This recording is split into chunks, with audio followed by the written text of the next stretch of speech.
This is the Jeff Oravits Show.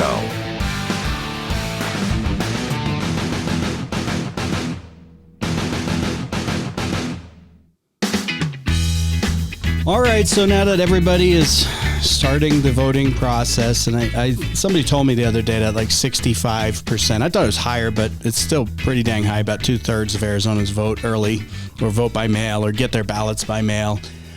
So we've got a ton of people out there voting, and we've got a lot of Arizona propositions that are on the ballot, 13 propositions to be exact, and that's statewide. So locally, you've got propositions as well. I mean, where we vote, I know we've got a couple city ones, and we've got, county as well. But we're talking today specifically the 13 Arizona, the statewide propositions that everybody's voting on. It's a lot. I think it's one of the higher numbers that I can remember, in all the years we've been doing this. A lot of areas have 2-page ballots because of this, double-sided. Well, I know I found reading through a lot of them that I think I'm more confused than I've ever been on some of them. They're not as straightforward as sometimes they are in the past as far as, the content and changing this and complex. Not changing that. It's very complicated. So we got our info from a couple different sources. The the Clean Elections puts out their pamphlet, which to me it's so big, and there's the for and against arguments, and sometimes in the end you're like banging your head on the wall trying to figure it all out. I also went to the actual initiatives, so the actual language that's in the initiative that you're voting on, because the pamphlet just kind of had like a synopsis of it, and just like, here's kind of the 30,000 foot view. Yeah, I think they have the language in there. No, it's just that it's like a 300 page document. Yeah. So to try and find it, there's not like there's hyperlinks in the thing that you can just go right to it. Yeah. It's that you have to scroll through the next 50 pages to find it. Yeah. But what I like reading is the legislative analysis, because that's more in layman's terms, and they really break it down on what the current thing is, what they're proposing to changes, and I like that. Well, we're going to try to break it down for you in layman's terms here as best we can. And I think Angela and I will probably agree on most of these, but we shall see. And again, we'll go over the 13 propositions. There's 5 legislatively sent, so the legislature sent statutes, so changing state law. They also sent 6 constitutional amendments, and then there's 2 citizen initiatives, so groups that went out and got signatures. That's the abortion issue, and that's what we call the jungle primary, the ranked choice voting. So we'll hit on all that. So let's start with the beginning. Proposition 133, which I think I have this misidentified in my notes, but it's basically, I would call this status quo, and you correct me if I'm wrong, Angela, status quo on how we do our elections in the state of Arizona, Proposition 133. Basically how we've been doing it as far as the primaries go. We're going to continue to do that, but it's going to be, instead of state law, it's going to be enshrined in the Constitution. Right. Your take on it? That's the one that I was confused over, because I didn't understand what was changing, but now you're telling me that nothing's changed, that they're making it so that it's in the law or whatever, the Constitution. That's how I read it. I don't know how you, to keep it the same. Yeah, to keep basically our primaries the same. Right. So and that's to counteract primaries. A measure by someone else to change it. Prop 140, which we'll get to, which is the jungle primary. Yeah. So this one, as far as I could tell, it does not ban ranked choice voting. Of course, you'd have to have legislation, or when we get to a Proposition 140, which allows ranked choice voting, it just keeps things the same. So when we have our primary, say you have your legislative race, we're in legislative district 7, and there's 2 House seats available. Right now, you have each of the parties that, have the candidates. So candidates go out and get signatures. So you may have 4 or 5 people running for those 2 seats, and you have the primary. Let's say the Democrats have 4 candidates for those 2 seats. They do their party primary. They have the D next to their name, and you pick 2 of them. And the 2 that get the most votes advance to the general election. Same thing for Republicans and the other parties in the state. What some are proposing, and when we get to Prop 140, is to make it so they're all just thrown on there, irrespective of party. Right. Prop 133, it keeps the current system that we have, which is the parties, you go out and get signatures, you put up your candidates, and you vote on them, the top two or one or whatever it is, however many seats are available, they move on. You all know the system. I don't see any wording in there that bans the possibility of ranked choice voting. It does ban, though, the jungle primary. Mm-hmm. What else? It still allows independents to actually pick a ballot. So in Arizona, we're kind of unique because Angela and I are both registered independents, as is it's the second largest voter group in the state of Arizona. It's nearly a third of the electorate is now registered as independent. And then Republican goes Republican, Independent, then Democrat as far as registration in the state of Arizona. As an independent, we get to pick, do we want to pull in the primary the Republican ballot or the Democrat ballot? And we get to vote on that. Yeah. So it doesn't preclude anyone. And that Except this for doesn't change the it. presidential primary. You have to be registered in the party. Yeah, you have to be registered in the party to do that. Yeah, that would stay the same. Which that has changed over the years. Like some years... Yeah. Or no, actually, I don't think that has changed. No, it's a party. It's a party primary. The fall or the late summer primary. So with that one, on Prop 133, I'm okay with keeping it as it is right now. I honestly, originally I thought that this one would allow the parties to actually fill vacant seats. You know how, and I didn't see that in there. I could be mistaken though, because it's hard to decipher all this stuff. I wish we'd fill all those seats, and like for your judges and your sheriffs and your county attorneys, that it wasn't just a D or an R. A lot of counties, it's just one way or the other, and there's no competition. Yeah. But it keeps it the same. So I'm a yes vote. I'm a yes on Prop 133. I don't know. You? Yeah, I'm probably a yes. A lot of these I don't know that I've made up my mind yet. Here. You have to make up your mind now. Today? Yeah, we're in 4 weeks. You're voting today. Aren't you going to send in your ballot early? Once you get it? Yeah, probably. Yeah. Okay. So anyway, I'm a yes on Prop 133. All right. Next up is Proposition 134, which is again, this is kind of confusing. If you just pick up your ballot and you see this, you're like, I don't know what this means. Yeah. If you don't read into it, which I wonder if they've ever done a study on how many people actually read these things. Before they vote and just it, oh, this headline sounds good versus actually delving into it. So this has to do with getting signatures, and correct me if I'm wrong, Angela, but getting signatures for initiatives, for propositions. Yes. Yeah. So for example, Proposition 134, you got to go out and get right now 10% if it's of the qualified electorate that voted in the last election is what I think they base it off of. So if it's a state statute change, so basically you're changing state law, let's say, you've got to go out and get 10%. And that can be 10% from anywhere in the state. It's just a cumulative thing. Yeah. So, and I didn't write down these numbers, but I wanted to say that I think it was around 300,000 this time or something like that you needed to get signatures, 250, 300, something like that. 10% of that last presidential election, I think, is what they base it off of, how many people voted. So that's statewide. For a constitutional amendment, so for example, we'll get to Prop 139 in a bit, which is a constitutional amendment allowing abortion, expanding abortion. You need 15%. Of that electorate. Right. And I want to say, because there's some legal challenges on Prop 140, which is a constitutional amendment on the jungle primary, that it was around 390,000 or something, 370, something like that. So let's call it close to 400,000 signatures you would need to get a constitutional amendment. If you're a citizen out there going out and getting signatures, you can get the old clipboard, wherever they do it. Well, so the problem with how they currently have it is that they can just sit down in Maricopa County and get all their signatures there. And it doesn't matter what the rest of the state, they never go out. Well, I shouldn't say never, because I did get asked to sign 140, but without any kind of, minimum requirement of signatures from each district. Yeah. Then they could get it all in one district, basically. And then those people who sign that are the only really basically the ones responsible for moving this forward. And then, of course, everyone in the state does get a chance to vote on it. But not till it's on the ballot. Yeah, not till it's on the ballot.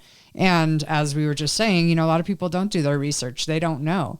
So this is proposal to require that the 15% or the 10% is acquired from each district, each of the 30 districts in the state. Yes. So every district 1 through 30, you would have to get a minimum of 10 or 15, depending on what you're trying to do, percent signatures of the number of people in that district, which is probably roughly the same because the districts are all supposed to be about the same population wise, right? It's supposed to be. I mean, yeah, that's what they try to do when they form the districts every 10 years. They're supposed to be redo them. About the same, within, I don't know how much. But. But right now you could, for example, Maricopa County is 5.5 million people. The state of Arizona is about 7.5 million people total.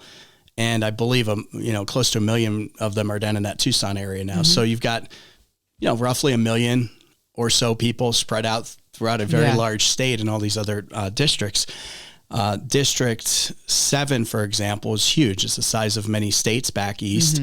And you've got much smaller geographically speaking districts in Maricopa County. So you mentioned Maricopa. So it's not one district. There's 30 districts in the state. So the state is divided into 30, districts when it comes to the legislature, voting for your state senator and your House representatives. When you get to the Maricopa area, you will see all the districts converging there. There's a bunch. Even like a district like Legislative District 1, which is traditionally like the Prescott area, it goes way down into, I think, down to Black Canyon City. Now, Black Canyon's not exactly, Phoenix yet, but give it a couple of years, it keeps spreading, right? The same one with ours, it's gone down into Marana and Oro Valley before. That's congressional district, yeah. Yeah. But the legislative district goes, I think they adjusted it a bit, but it had gone very rural district, and it went into like Fountain Hills, Apache Junction, which is kind of rural there, but it's on the edge of Phoenix. So when I say Phoenix, I'm just like Maricopa County. So most of the 30 districts in the state, a majority of them touch the Phoenix and metro area and Maricopa County, 5.5 million people. So you can just go down there and stay there and go to the, go park out at the Cardinals game or something, or go to any number of events and get most of your signatures. So what this is requiring, Proposition 134, is that you got to get the percentages from all 30 districts in the state. And I think this is a good idea. Yeah. Because I think we're not getting left behind. It's the great state of Maricopa or what's happened in California or Illinois, where just the big metro areas rule the rest of the state. Yeah, I think I'm in agreement on that. I mean, the only problem I could see with it is that you could have one area, like one district out of the 29 or out of the 30, like that holds it up for some reason. Yeah. But you know what? Then deal with that, I guess. Yeah, I don't know if that's harder. Enough to not do it. No, because I think, like, let's say a district that is maybe the demographics are different for whatever reason. Maybe there's a lot more Democrats and the initiative is more Republican leaning. There's still probably 30% Democrats in that district or 40. You can still get the signatures. I just like the idea of someone, a group that's trying to get something on the ballot, going out and talking to literally far and wide, north, south, east, west of the state, and having to convince people to sign that petition in all areas. When's the last time these politicians went to Page? I mean, they probably do, but very small numbers. Yeah, very small numbers. So, maybe if it's their district. Yeah. When's the last time they went to, Shola? Yeah. When's the last time they went, forget about the northwest corner of Arizona. Right. That might as well be another state north of the there. Grand Canyon, forget about it. It might as well be Utah. So it makes them, it makes them go, and actually, that's the one thing that I did like about, there's a, things went pretty wild with him, with the whole, when he became chairman of the Arizona Republican Party. But remember Jeff DeWitt when he first ran for treasurer in 2014? He was really proud of the fact that he went to all 15 counties and got signatures to get on the ballot. Yeah. So, I mean, I wish that everybody would do that as well, because there's not all the counties too. I don't think there's a requirement for that. Yeah. So anyway, I'm a yes on Proposition 134, signature distribution requirement, 10% or 15%. I would imagine people in Maricopa County maybe are like, whatever, I don't really care, but they don't live in the rest of the state. They like to go to the rest of the state. Yeah. But we're often the forgotten ones in the rest of Arizona. So, yes on Prop 134. All right, so we're hitting all these propositions. 13. We've gotten through two. We've gotten through 2 of them. And this is my point of view, Angela's point of view. You got to make your own decision and educate yourself. Yeah, definitely do your own research. Look at these pamphlets, go to the actual legislation or the initiative language, and learn as much as possible about these things. But 13 of them. And we're hitting on Prop 135 now, which this one I've actually hit on a lot over the years, especially during COVID. We had on a lot of state senators that were pushing to limit the length of an emergency that the governor could do. So let's look back to that time period. We had COVID going on. At the time, you had Republican legislature, House and Senate, and you had a Republican governor, Governor Doug Ducey. He was serving in his 2nd term at that point. He declared an emergency early on in COVID, right? I mean, it must have been April or something of 2020. I think it might have been in March. Yeah, March. Yeah. And that thing was in place. We were in a state of emergency for like over 2 years, I believe, if memory serves me correct. Yeah. Right. And I'm like, how can you never have an emergency that long. When I think of an emergency and where you give, in some cases, just in my opinion, like dictatorial powers to the governor or the mayor or the president or the county board of supervisor chairperson, that should be like train derailment. Right. Hurricane, we've seen that recently. Mm-hmm. Devastation that, you need a short period of time to get things together. You don't have to go through a committee to get dump trucks over there or to do this or that. And they let it run for like 2 plus years. Yeah. So certain senators and members of the legislature tried to get legislation passed to disallow this. It continually failed. And what they're proposing in Prop 135 is that you can have a 30-day, the governor can do a 30-day maximum emergency.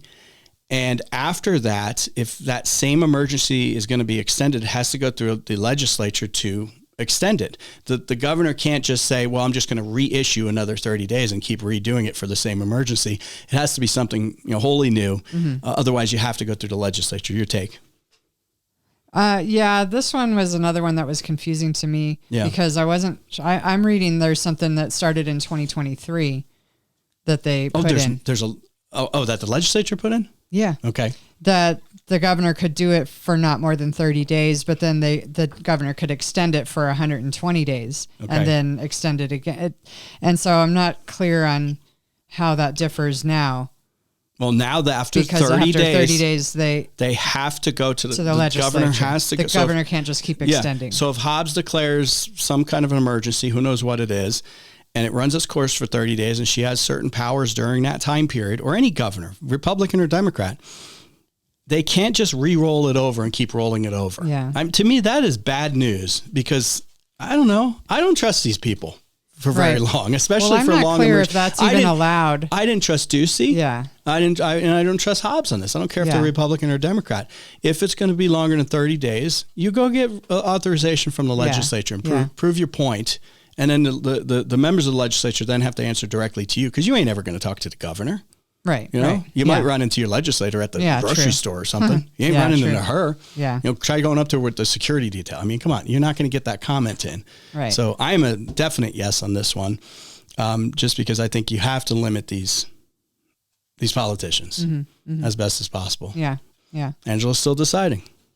I think I make a clear case, a compelling case. I like your case. I just I want to be sure. Yeah. In my own head. And everybody should do that. If I vote yes on something, like I have to. Yeah, you got to be 100%. Night, Limiting the governor to 30 days, I think, is a really good idea.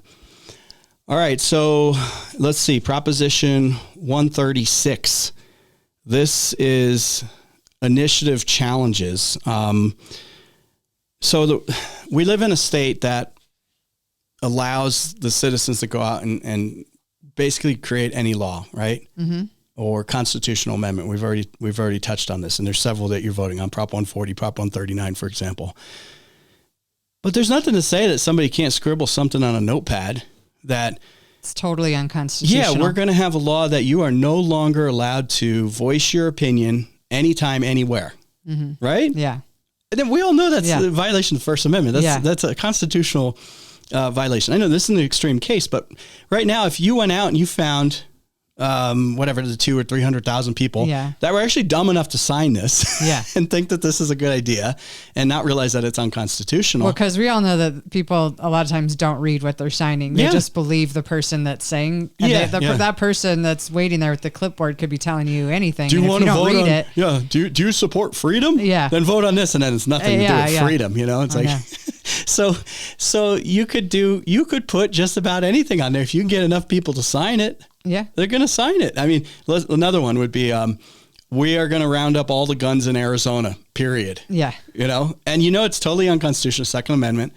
And then there's all kinds of, well, how are you going to do that? What's all because when you do an initiative, it has to have what are you trying to do? How's it going to be enforced? All this stuff has to be in there. There might be budgetary implications.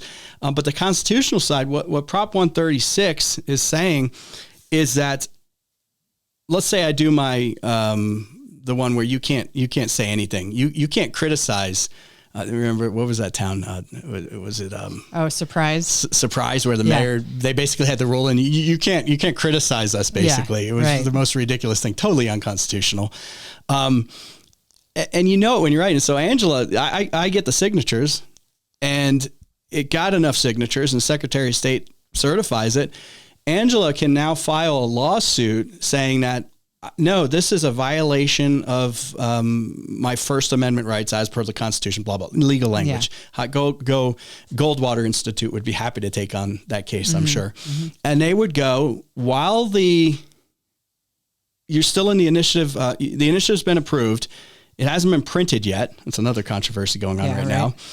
But during that process, and it's like up to 100 days before or something, the actual election, I don't remember the exact specifics, but you have a time period that you can now go say, this thing's unconstitutional. Yeah. How it's working right now is sometimes you find out after the thing passes that, oh, this is unconstitutional. So right now, though, if someone got those signatures, could someone not take them to court over it before? I mean, they could take it to them on, as far as I know, and I ain't a lawyer, they could take it to them on signature challenges and things like that. But they can't do it on the constitutionality. No, that's how I'm reading this. They right now it becomes law, and then they find out, and there's legal battles after the fact. So this is allowing you to take it through the court process, and ultimately you could appeal it to the Arizona Supreme Court and say, especially in the ones that are clear, like the one I just said, which is extreme. But this is clearly unconstitutional. But we've had initiatives passed where parts of it were unconstitutional.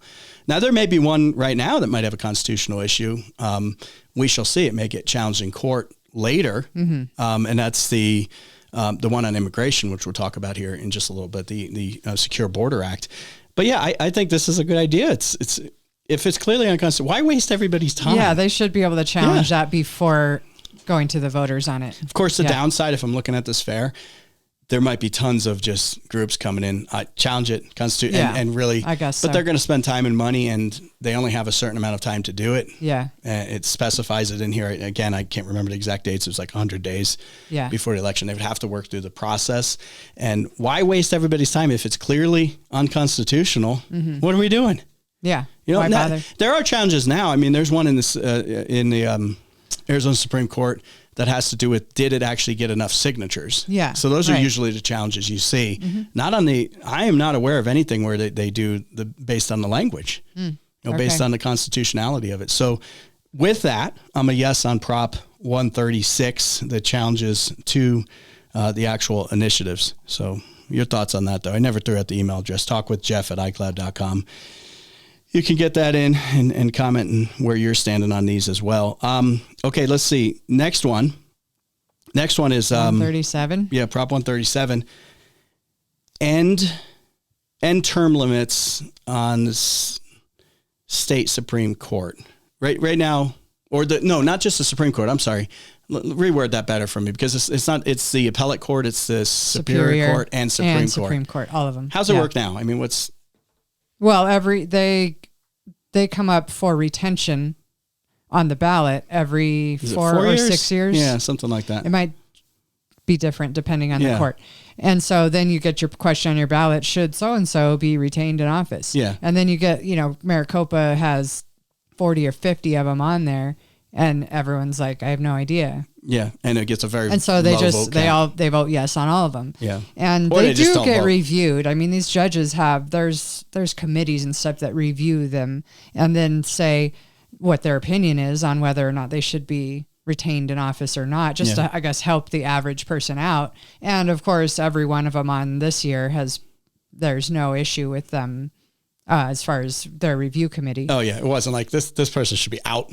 Right. No, all of them are. That's got to be rare. That's got to be rare. I think it's happened 6 times in Arizona history that any of them have gotten out of thousands and thousands and thousands of judges. Yeah. So, but right now there is a mandatory retirement age of 70. Okay. And to my knowledge, that's not being changed. Okay. Yeah. Even if No, I this read thing that too. passes. Yeah. So all this would do is they would stop having the question on the ballot, should so-and-so be retained in office? And it would basically be up to this Judicial Performance Review Committee or whatever it's called to decide if they should not be retained. And it's basically up to this cast of So somebody appointed. there's 34 members in the Who picks them? review.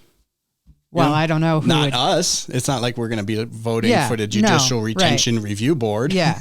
So, you know what I mean?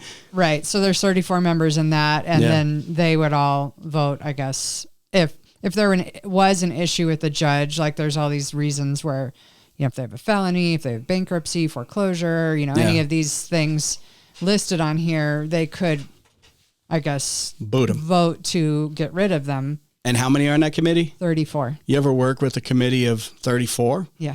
I mean, I worked on a committee of 7 once, the city council. I've been on like a couple water, different various committees, even statewide. I was on the liquor board. I think there was supposed to be like 9 of us and there was 5. I mean, try working with 34. Right. That's like a legislative body. Trying to get more more than, I don't know if if it's straight up half of them or if there's a percentage that need to vote to not retain someone. Yeah, exactly. I was shocked to learn when I was on the city council that there's 7 of you on there, and to hire a city manager, it took 4 votes, and to fire them, this was per the city charter, it took, I think it took 5. It's like, oh wow, what a good deal you got there. It's rigged. Yeah. So the chances of, and just for a note, we have 30 senators in the state of Arizona, right? Mm-hmm. Mm-hmm. So could you imagine anybody getting through that? Look, I know a lot of, this was a Republican initiative, and I go with them on a lot of stuff. But I'm not going. I think I'm voting no. I'm not going with them on. I'm a no on 137 because I want the ability to vote for the judges who are in who may be judging you and my colleagues or my neighbors or my community. Yeah. I don't want some committee that I don't know who's appointing that. That becomes very political. Mm-hmm. And right now, I don't particularly like that judges get even elected. I don't know what's the better system though, because if you appoint them, that becomes political. Mm-hmm. Although the Supreme Court, Arizona Supreme Court are appointed. But I like the fact that every 4 years or whatever it is, I can say, oh yeah, I remember this guy, this bozo did this case back in 2 years ago, and I want him gone. I'm voting no on retention. So I think we should keep the system. Yeah. And the reason they did that, the reason this came forward is because the group that brought this forward is unhappy that the 2 Supreme Court justices in particular that are up for retention this time have voted to keep the 1864 abortion rule in place. Okay. So they've started campaigns to kind of oust these 2 people that are up for retention. And I don't know if it'll work or not. So this was put forward by the Republicans though. Yeah. This question came up in order to prevent people from starting a campaign to oust someone. Deal with it. Yeah. Look, and hey, whether you like the decision they made or not, if you get enough people that say, well, I don't like that decision, they're gone. Then you can get them out. Yeah. And it goes both ways because it could be the opposite way too. Yeah. And then you get someone you're stuck with that you don't like. Look, I think this is short-sighted on the Republicans because Arizona's getting awfully mushy. And you have a Democrat governor right now, Democrat Attorney General, Democrat Secretary of State. The legislature, the Republicans have 1-seat majorities in both houses. It could be a 50-50 tie. Democrats could get control. You put this in place, you're on the other side then. Right now you're trying to protect what you got, but this could be the shoe on the other foot here pretty quickly. I'd vote no on this thing. I don't think you want a bunch of lackey appointees through the political process deciding this. I'd rather have some decision over the judges going forward. So I would suggest no on Proposition 137. Okay, next one here is Proposition 138. This was also put forward by the legislature? I think this one was as well.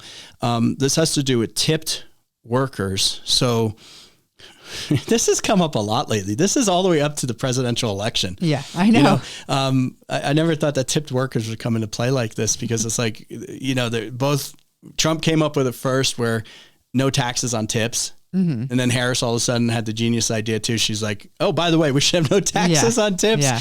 And I'm like, okay, well, everybody's going to start working for tips, I guess. So all the way down, though, this is a challenge, and now it's being considered statewide with Prop 138, is that tipped workers should make a lower wage than everybody else, the minimum wage.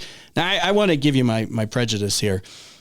I don't believe in any government mandated minimum wage. I think you all that we almost have 2,000 shows here under wraps. I've been saying this from the beginning. I think the market will set that. Nobody's working for $2 an hour unless we had some kind of crazy deflationary depression. Then you'll be like, I'd love to work for $2 an hour, right? Yeah. But what's happened is the wages, a place like Flagstaff, which has the highest minimum wage in the state, one of the highest in the country, they have been catching up to the minimum wage. It's like $18 or something like that, right? Yeah. So tipped workers are going to be basically making that same minimum wage plus tips. So I used to wait on tables. My stepmom did as well. And we were recently talking, and we were like, maybe we should go back. I mean, this is getting pretty lucrative here, because now you're making $18 an hour plus tips. You're doing pretty. Unless you're just a lot of times have not cut back on tips. They're still at the 15, 20%. Oh, the stupid automatic thing that you get, the iPad they shove in your face. It's like 20, 25% is the guarantee, the minimum. The and highlighted I'm like, you better be giving me really good service when you're making $18 an hour, plus you want a 20, 25% tip. I'm not saying everybody working for tips does great, but I'm saying the people that hustle and that know how to do their job, work in a good place, they're doing good. Yeah. They're making good money. So and meanwhile, the restaurants are having trouble. I talked to these people. They're having a lot of trouble. And what this would do is, you got the specifics. They're able to pay less to tipped workers. Right now, I mean, except for a place like Flagstaff that has its own minimum wage thing going. But if you're just in the state, under the state purview, a tipped employee can get $3 less per hour than minimum wage. Okay. Right now. But that's going to equalize at some point. Okay. Well, but that's if the employer can prove that they earn, by the time they have, even if they get paid $3 less than minimum wage, by the time they get their tips counted in, they are at minimum wage. As long as they can prove that, they can pay them $3 that they're still less. making that. Exactly. So this wants to change it to the employee could get paid 25% less than minimum wage. Okay. So that's more than $3 less, like in Flagstaff. It would be more than $3 so before less. Just so I like to use easy numbers. Flagstaff is going to be at $20 an hour minimum wage here in the next couple of years. Yeah, it's not going to take long, because it's just the inflation every year. And eventually, I know there's an equilibrium where they make the same amount. So you're working for tips, and you're making the minimum wage of $20 an hour. You're saying 25% less. You would be making $5 less. Right. Yeah. So 15 an hour plus tips. And I guarantee you, if you ain't making $5 an hour in tips working at a restaurant, you need a new profession, or you need a new restaurant, or you need to go to a new restaurant, because that's one table of one or two people. Yeah. Right. So the 25% rule would only be in place if the employer could prove that the person is making minimum wage plus $2 an hour. Yeah, nobody pays cash anymore. So you'd be able to prove it. Yeah, you'd have to prove that this employee is making... Everybody's paying with their credit card and a debit card or whatever. So there's a record that the business owner's restaurant owner's easily going to be able to show, here's all the tips that Angela made. Right. I mean, it's an easy one. Yeah.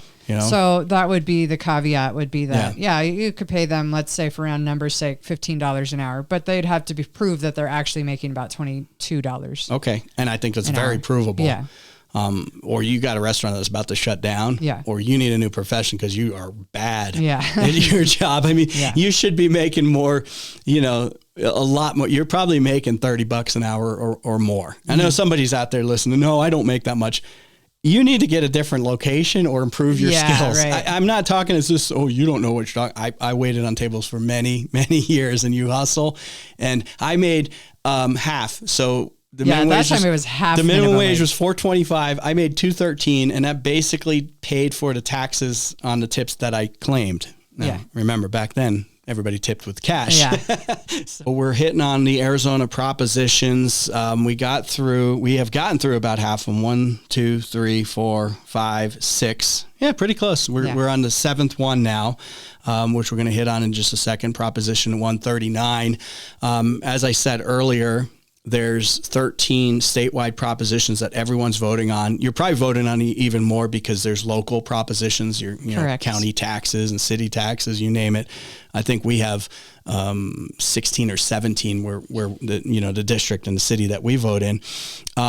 Most of these were put forward by the Arizona legislature, 11 to be exact. 5 of them are basically amending or creating statutes, laws, and then 6 are creating constitutional amendments, which are much harder to change because they require a lot more signatures, to get it on the ballot. So 11 were sent by the legislature and 2 were sent by citizen groups, initiatives that were, put forward. There was a lot more to begin with, by the way, but they didn't get enough signatures, got disqualified.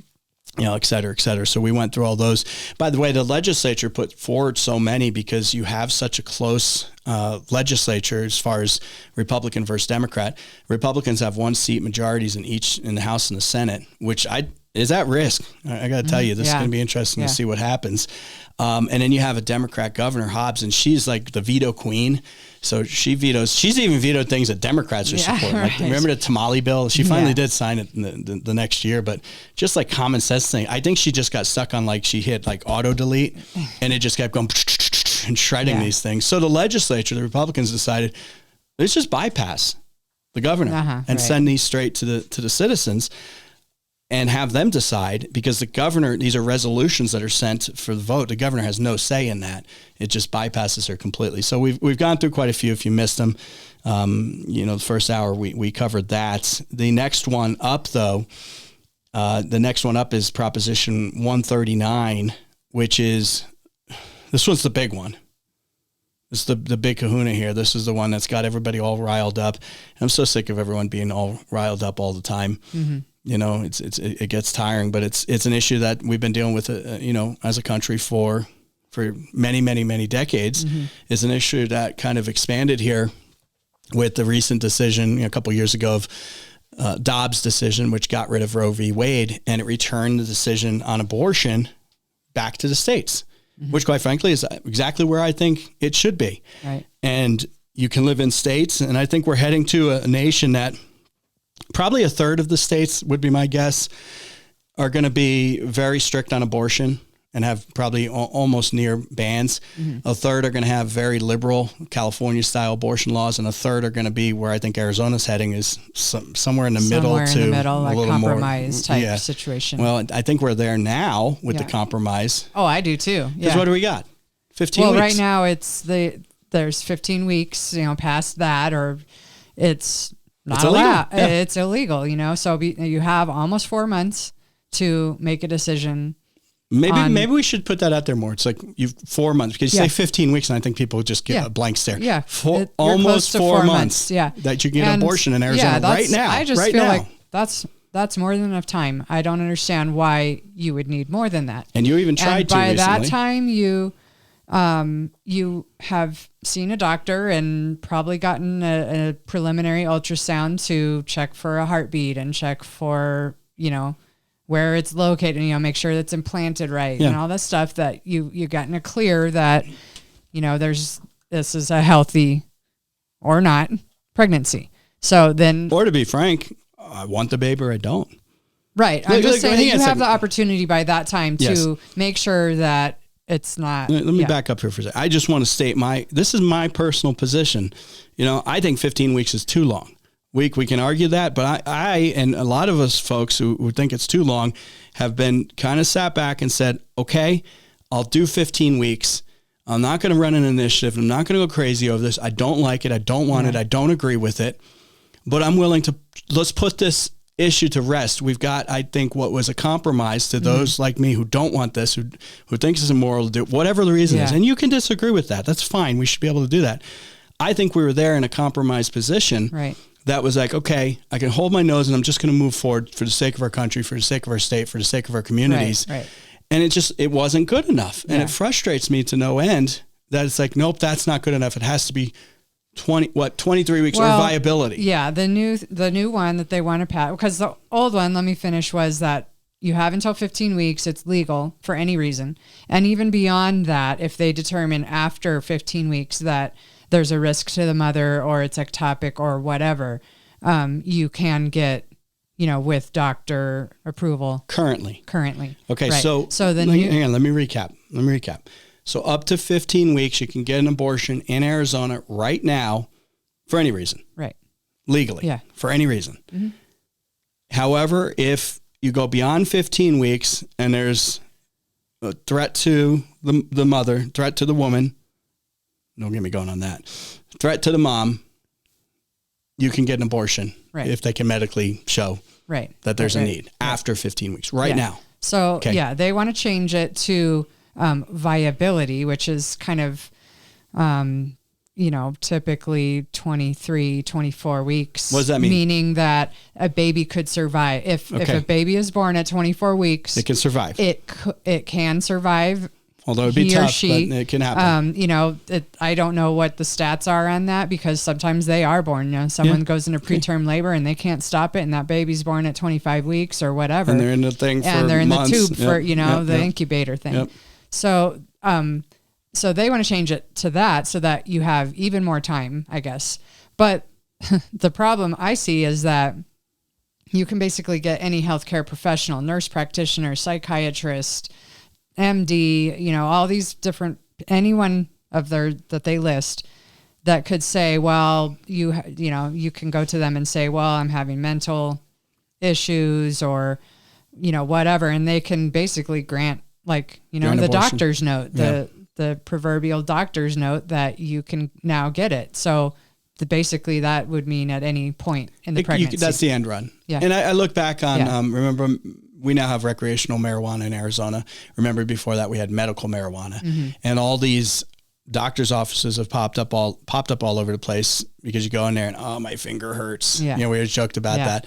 Oh, you need medical, write the thing. And it was just like kind of a joke that anyone that really wanted to get it, I get headaches. Here you go.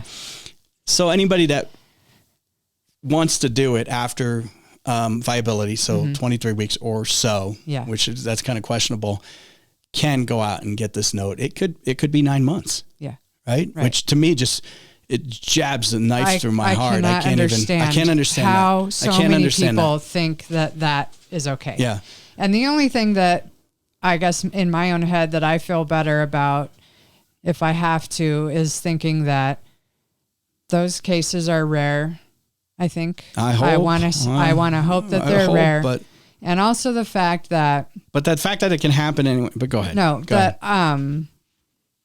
on Judgment Day, when you have to answer to God or whatever your belief is, that's not me judging. So, I'm not in the place, that place to judge. That's a good point. And that's up to, you and God to work that out or whatever. And, you think. So, I mean, it just... Because I'm worried that this is going to pass. And so that's just what I have to tell myself, is just that, these things are rare, and that's not up to me in Judgment Day to pass the judgment. But I hope it doesn't. But in the meantime, no. Yeah. I mean, I'm voting no on it. I'm a no on 139, but I'm with you. I see this, and I see the momentum that this Prop 139 has. Yeah. I think it's going to pass. And we're not really doing a prediction show. I don't want to sway you one way or the other. But that's the reality of it right now, is that the polling is showing 51% already, definitely yes, 20% probably yes. Those are hard numbers to overcome. Yeah. And the yes group has spent about $2 million, and they got like another 12 or 15 million coming in to support this. And the no group, which I've talked to multiple times, they don't have anywhere near that. It's a drop in a bucket. So just getting the word out has been hard, because a lot of people don't understand that we have a 15-week ban already. Yeah. But you can, which isn't even worded another way. You're allowed to get an abortion up to 15 weeks in Arizona for any reason you want. And you're also allowed to get an abortion right now under current law after 15 weeks if there's a health and safety issue for the mother. Mm-hmm. So, and I'm not sure on the child if they determined inside. I would imagine it'd be the same thing because if there's a baby inside that is not healthy and something goes wrong, that would be a safety issue to the mother. Yeah. That's been the challenge for this is people don't hear that. They're not seeing it. So best I can tell you is vote no on Prop 139 and try to convince people that we already have what is a reasonable, compromise in this state that should account for and help. That's not the right word. Allow people up to 15 weeks who want to do this thing. I don't recommend that, but it's already there. So what are we fighting for here? What are we fighting about here? Other than these politicians and the corporate media and stuff got people so riled up on this issue for so long, and right in their front of their face is compromise that's been developed, and it's just not good enough. It's frustrating. Yeah. So I know. Anyway, I know. No on 139. Right. All right. Let's see here. Let's hit on proposition. We're getting there. Proposition. This was supposed to be all done in one long show, and this is going to turn out to we're scratching the surface here, Angela, but we're making it. Ranked choice voting, Proposition 140. I probably spent just as much, maybe even more time on this one than the abortion issue. This was also a constitutional amendment that was put forward by a citizens initiative group. This has been done in other states. This is Prop 140, ranked choice voting, jungle primary. Angela got asked to sign this multiple times. I think 3 times. Yeah. So they did get out into Coconino County, right? Yeah, they did. I mean, 2 of the times was the same guy at different locations. Yeah. I don't know. How do you explain this? Jungle primary. Everybody gets on the ballot. Right. Regardless of the party. Right. So there's not the whole system of, you can vote for two Republicans, if you're watching the video, or whatever. There's a dog tail walking by for those of you watching. Yeah. So it doesn't matter if you're Republican, Democrat. Yeah, it doesn't matter the affiliation. No labels, independent. Yeah. You get that ballot access. You can go get. So they have the same signature requirements, I think. And okay, let me say that there are merits to some of this. Mm-hmm. And I think the thing that they went out and promoted was the jungle primary and hey, let's give everyone ballot access. And a lot of people look at that. I've said this many times. I can look at things reasonably and say, people get frustrated that the parties lock up things. And as an independent, you have to get more signatures than a Republican or a Democrat because they look back on the total votes cast in the previous election and you have to get a percentage of all of those, whereas the Republicans just have got to get a percentage of the Republicans or the Democrats that cast votes. So they have a much lower threshold for ballot access. Yeah. Well, and that's how they touted it, at least when I got approached. It was, let's make elections fair. Yeah, let's make I think it's called the Fair Elections Act or something like that. And it's like, who doesn't want a fair election? It was totally misleading, as we all know. Do you hate puppies? Yeah. I mean, it's just a stupid, who doesn't want... Yeah. Do you want to vote for freedom? Are like, I want elections fair. And they sign away without reading it. Yeah, they don't know, which is precisely what I did was sit there and read it outside the post office because I'm not going to sign it without reading it. And then when I saw the ranked choice. This guy's like, we got one of those. Yeah. I saw the ranked choice thing. And then I asked the guy, this is about the ranked choice. And he didn't really even know that much about it. Paid gather. A couple of days later, I saw that same guy, like I said, in a different location. And he came up and asked me again. And I said, no, remember me? Yeah. I refused to sign it. And he's at that time, then he had looked into it a little bit further. He had some more information than he did before. Yeah. But what else is in this thing I'm peddling? Yeah. So, okay, on the surface, the jungle primary side, you get ballot access. Everybody's on there. It's not party affiliated or anything. You're like, okay. But no, it's not. And you could argue for or against that. It's the next part. It's the ranked choice voting part in the general election that a lot of people are saying, well, it's not really we're not going to have ranked choice voting. It says it's basically an option. But I read the initiative. It says that you've got until, I think it was December of 2025 for the legislature to decide in the general election how many people are going to be on the ballot. in the general, it right? says right in here. I'm going to read it. Okay, please. Provide a range of the number of candidates that may advance from the primary election to the general election, subject to determination or amendment by the legislature, Secretary of State, or the qualified electors. Okay. So the Secretary of State could be making the decision on how many people, are even like going up against him or her. Well, if you continue to read the legislation, though, the legislature has until December of 25 to make that decision. It's a couple more paragraphs down. If they don't make the decision, the way it's been sold to me is that then it just kind of goes away. We don't have ranked choice voting. Yeah, it's November 1st, by the way. Okay, November 1st, 2025. Yeah. That was close. So if they I don't do a bunch of notes. So if they don't enact the law by then, the Secretary of State then gets to decide. So they're like, I've had people tell me, don't worry, the legislature never agrees on anything. Do you really think this is going to happen? And I would agree with that. They're not going to decide on ranked choice voting. They're going to fail at that. And then it's going to go unless the Democrats take over the House and the Senate, which is there is a possibility.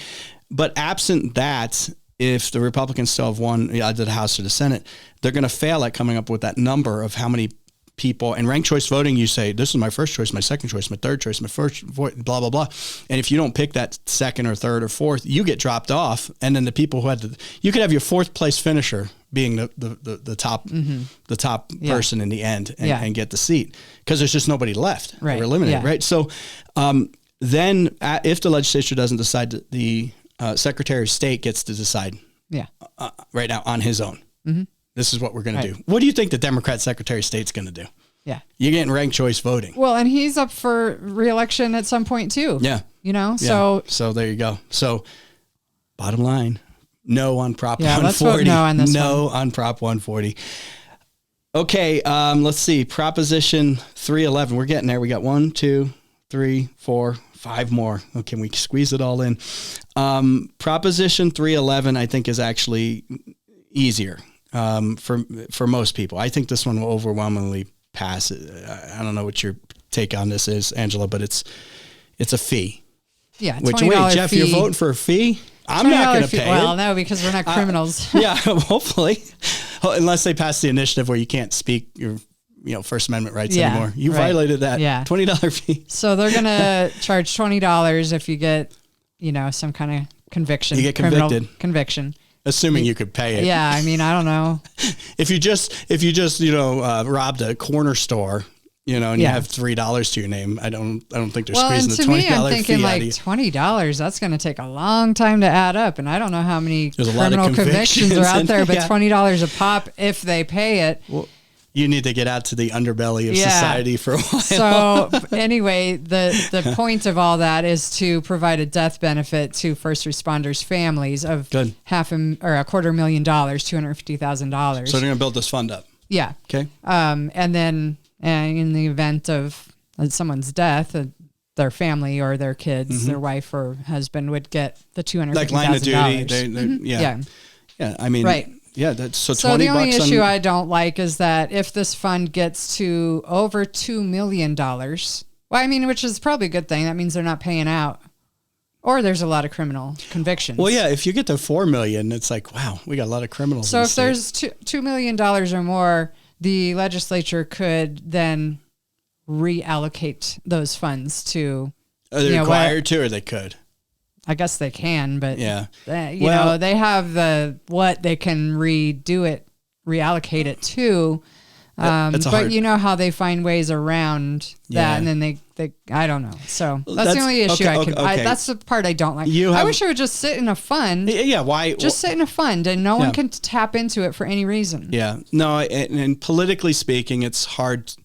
You've got your fire unions, police unions, you name it. If there's 2.5 million sitting in this fund that's supposed to be towards first responders who die in the line of duty, and then some bonehead politician says, let's move this to the sustainability fund. Well, no, it was for like training and equipment and things like that. I would say just put political. I wish they hadn't done that. Just let it build. But put political pressure on them. Say, no, leave it in there. Something happens. These people are taken care of. Their families are taken care of. I think this is a good idea. It's not so huge and burdensome to, let's say somebody does get a conviction and it's something pretty minor down the line. I don't want to burden them with, you got to pay $5,000 now. Yeah. And I want them to get their life back together and get their life figured out, do their time, become integrated, functioning, productive members of society. But $20 you can afford. Stamp out a few license plates. Yeah. If they still do that? It's probably probably been automated. So a yes. I'm probably a yes on that. Man, she is tough. How do you not know this stuff already? Yes on Prop 311. I don't like the 2 million thing. Yeah, I know. It's you're like a purist. The problem is that like I want the 250,000. I want the death benefit. I want these people to be taken care of, but I don't want them getting their dirty hands on it. I hear you. Dirty hands from the politicians. All right, next one, Proposition 312. I've had folks from Goldwater Institute on this one. This is the crack alley proposition. The property tax thing. Okay. Yeah. I mean, I don't think it's officially called that. They should have, though. They should have just said crack alley reimbursement and this thing would pass in a heartbeat. Basically, you got some ding dong city that's not doing anything. There's a crack alley behind your house. You got your private property, and then behind there, they're shooting up or they're living in there and, going to the bathroom, you name it. Yeah. Among other things. And you're dealing with this crap and you're calling the city, you're calling your council member. And either they're not doing anything or their hands are tied for some reason and hands shouldn't be tied, but whatever their excuse is, it's an excuse. It allows you to go and petition the city basically. I think it's a reimbursement on your property taxes or something. I think you have to provide, I don't know, receipts or some kind of cost of what it's cost you to either clean it up or whatever. I spent $500 on crack pipe removal this year, and city's not dealing with this. I think there's a committee that somebody sets up that you go put this before and say, here's my receipts, here's the video, et cetera, et cetera. Right. Then you get reimbursed for this, and the state withholds, I think, the shared revenue portion. Yeah, the money from the city. From the city. Yeah. Now, on its own, just onesie, twosie is probably not a big deal. The city will never recognize it.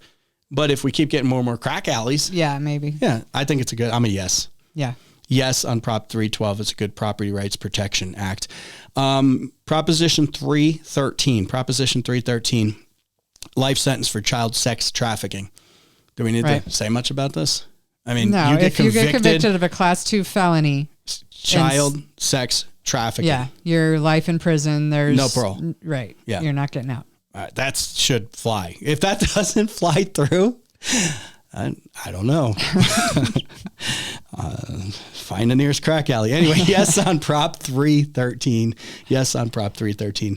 Prop 314.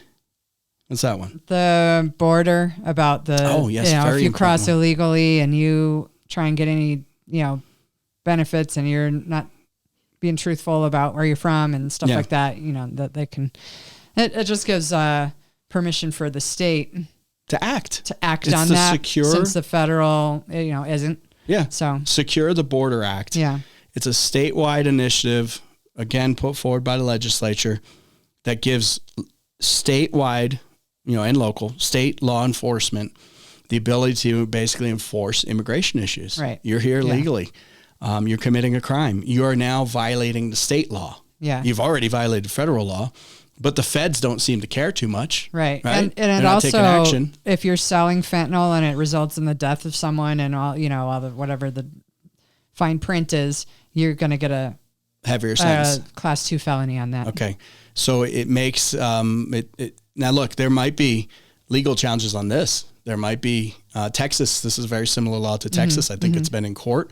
But I say, hey, send a message to the feds. States need to take action.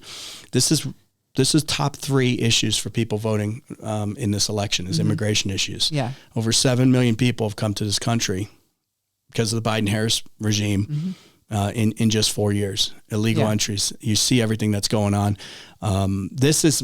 This is getting more, honestly, and I know people be very surprised by this. This is getting a higher ranking as far as concerns for Americans than the abortion issue, than a lot of other issues. Yeah. This and inflation and housing is actually top 3 issues. Because this impacts your people's lives way more. Yeah. Even if you're not directly, you don't live by the border or whatever. Doesn't matter. There's drain on tax dollars. There's crime. Yep. There's housing issues. Yep. It's a ripple effect when this happens.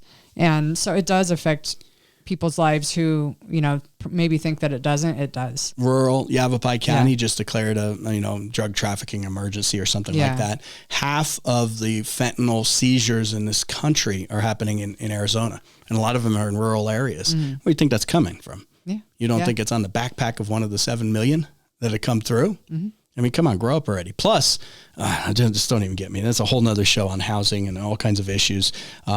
State enforcement of illegal immigration violations. Yes on Prop 314. Again, yes on Prop 314. And I've seen polling on this. Surprisingly, the abortion issue is polling very high as far as the amount of people who are supporting it. And so is the immigration issue. Yeah. This Prop 314 looks like it's sailing to a victory. What's that tell you about what people are actually concerned about in this state and in this country? Okay, last one. We've done it. Whew, take a deep breath. This is number 13, lucky 13. Last but not least, probably one of the least talked about, least known ones of this group of 13. I called it the Prop 315 limiting financial impact of rules. Does that make sense? Now, can you explain that? Because I got it pretty good, I think, after I read it 18 times. Yeah, it's just when a new rule is proposed, then they're trying to enact like rules upon. Yeah, not laws, right? Rules. Right. So you have like 30 days to comment, and you got to submit it for review. If it's over $100,000, if the impact will be over $100,000 over 5 years, you have to submit it for review. A rule is something that the bureaucrats make. Yeah. The unelected officials, and this DC is famous for this. The politicians have relegated many of the lawmaking capabilities to the rule makers, the unelected bureaucrats. They sit there and we don't vote for them. We don't know who they are. They come up with all these rules. Yeah. So that's on the federal level, but on the state level too, they can create these rules, and then there could be a financial impact, a regulatory cost to the county, the city, the whatever, right? Yeah. Right. Isn't that what this is about? So like if it has a certain impact financially, over $500,000, I believe, it triggers. It has to go to the legislature. Yeah, then they have to ratify it in the legislature, or it's null and void at that point. I see no reason why not to vote yes for this. Yeah. Try to reel in the bureaucratic state. Yeah. At this point. Okay, so there's your 13. Have you decided? Have we helped? I hope so. Talk with Jeff at iCloud.com. So just to review real quick, the 13. I'll just say where I'm at. Angela was like, still, I got to read. And this thing isn't perfect 100% for me yet. Yeah. But for me, as a yes on Prop 133. Yes on, that's the banning. That's the keeping our elections the way they are now with the primaries, basically. Yes on Prop 134. That's getting signatures for initiatives from all different counties, distributing that correctly and not just getting it from a couple big areas, districts. Yes on Prop 135. Yes on Prop 136. I shouldn't even detail them because we did that for so much. No on Prop 137. Yes on Prop 138. No on Prop 139. No on Prop 140. Yes on Prop 311. Yes on Prop 312. Yes on Prop 313. And yes on Prop 314. That's a lot of yeses. Yeah. What was I? Two no's? Yeah. No, 3 no's. 3 no's. 3. Yeah. Yeah. So basically yes on everything except for 137, 139, and 140. That's pretty easy to remember. Yeah. All right. Let us know how you're voting. I would love to hear from you. Comment if you're watching a video or listening to the podcast. Just comment right there. Share this with your friends and family, those undecided, swayable voters. And hopefully this helps. Or you can also send us an email comment, talkwithjeff at iCloud.com, and Angela will reply to all those. Probably not. Probably not. Maybe. Thanks for watching this video. Thank you to everyone listening on the podcast as well. Do me a favor right now. Please subscribe. I appreciate everybody that's doing it. Subscribe, and share with your friends. If you've already done that, leave a comment. That helps us out a lot, and we'll see you back here real soon.